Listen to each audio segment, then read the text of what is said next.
दोस्तों आप देख रहे हैं लालटेन भोजपुरी और आप लोगों का एक बार फिर से लालटेन भोजपुरी चैनल पर स्वागत है। तकरीबन 3.5 घंटे हो गए हैं रिलीज हुए और अभी भी यूट्यूब कंफ्यूज है क्योंकि अभी भी व्यूज से ज़्यादा उस गाने पे लाइक है उस वीडियो पे। तो आप लोग समझ सकते हैं कि खेसारी लाल के फैंस किसी भी चीज़ को कितना ज़बरदस्त तरीके से वायरल करते हैं। और मुझे उम्मीद है कि ये गाना तकरीबन 6 लाख 7 लाख तो आराम से चल गया होगा। जिस हिसाब से लाइक है इस गाना पे 80,000 के करीब लाइक पहुंच चुका है। और दोस्तों रील्स पे भी ये गाना आ चुका है।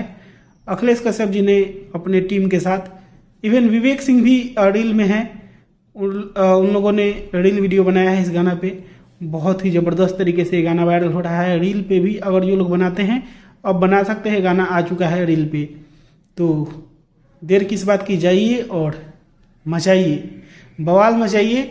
इस गाना को पूरी तरह से फैला दीजिए हर जगह, रील्स पे, यूट्यूब पे, और ताकि ज़मीनी स्तर पे जल्द से जल्द ये गाना बजना शुरू हो जाए। तो दोस्तों बस इस वीडियो में इतना ही। मैं मिलूंगा आप लोगों से एक नया वीडियो में। तब तक के लिए जय हिंद, जय भोजपुरी।